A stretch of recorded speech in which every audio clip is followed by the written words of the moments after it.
One of the stories, of course, we've been following since politics is in our wheelhouse is, of course, the GOP race up to the nomination. And boy, the Iowa caucus is definitely something we've been talking about here.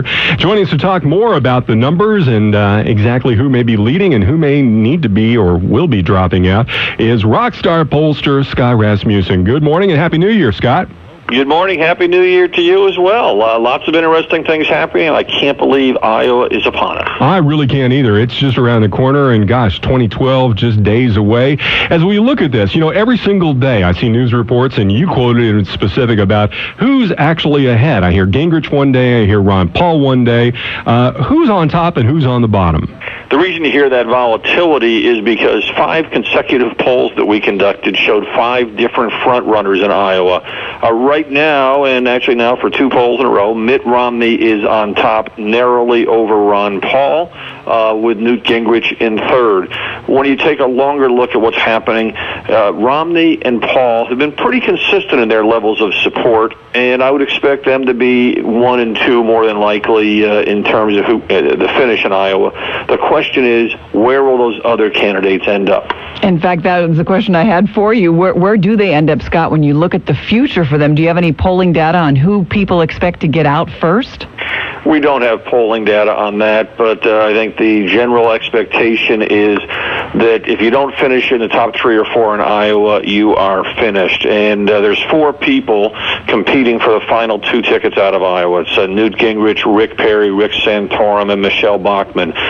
Latest rumblings seem to indicate that Rick Santorum is perhaps expected to do a little better than his polling numbers. He may be taking a little support away from Michelle Bachmann. Rick Perry is hoping that voters will give him a second look after just a disastrous entry into the race. And Newt Gingrich was the front runner a month ago, and then he has been the subject of a withering barrage of attack ads.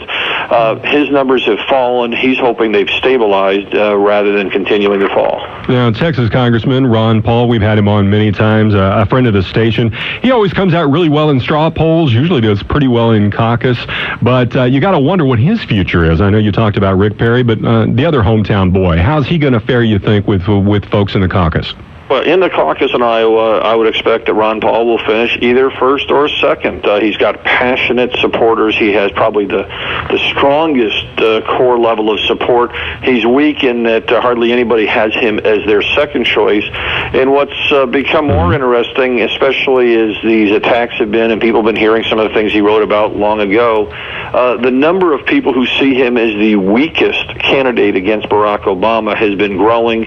He now tops that list among Iowa caucus goers. We're talking to the man who has all the numbers, Scott Rasmussen. Scott, if you'll hold on when we come back, you have some fascinating recent numbers about how Americans feel about spending, government spending, now that we're looking at raising the debt ceiling this week. Interesting numbers. We'll talk to you about that coming up next. 8:52 is the time. It's a story that KTRH has definitely told you all morning long, and last night when it was first announced, President Obama is expected to announce and ask Congress for an increase in the debt ceiling by $1.2 trillion. Joining us live, Scott Rasmussen, a pollster. You've got a really fascinating new poll about how Americans feel about government spending. With the news with President Obama making this call to Congress, how did you see that the numbers were faring? How should the government be spending our money? Well, the reason we asked this particular poll is we found that 50% of Americans are now worried the government won't do enough in terms of reacting to the nation's economic problems. So we wanted to see what they wanted done. And overwhelmingly, what they're saying is we don't want more government. They would like to see government spending cut, taxes cut, and deficits cut. Among all voters, 77% said that help the economy, cut the deficit. 71% said if you want to help the economy, cut spending. 59% said about the tax cut, same about tax cuts. But what's really interesting, even those who say they want the government to do more, most favor cuts in government spending and deficit reduction. They're looking for government to get out of the way so the economy can grow. And what about all of us as we're looking at our health care issues at the end of the year, going to next year? Scott, what about the health care law? Where are people standing on this? 53% want to see it repealed. That number has barely budged since it became law. Most Americans believe it will increase government spending, increase the deficit, and hurt the quality of care.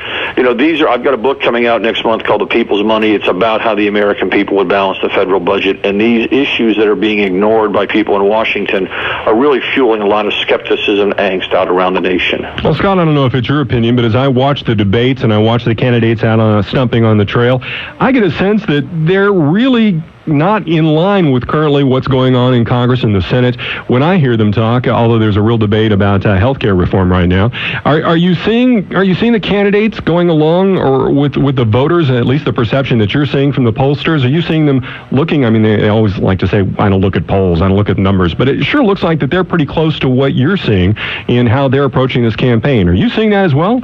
Well, they all say they don't watch the polls, and they all watch them very closely. They try to figure out how best to tailor their message to what the polls are telling them. But I think where the gap really comes is that the candidates have their own agenda they're trying to sell to people, and they're frustrated when the polls show voters don't agree with them. And what's happened is there's been some misdirection. Republicans might say, hey, we got to cut the deficit, let's get rid of NPR. But you know what? That's a rounding error in terms of the total spending. They don't really talk about the fundamental issues. Ron Paul definitely doing some dancing around because of those newsletters. Has it affected his numbers at all?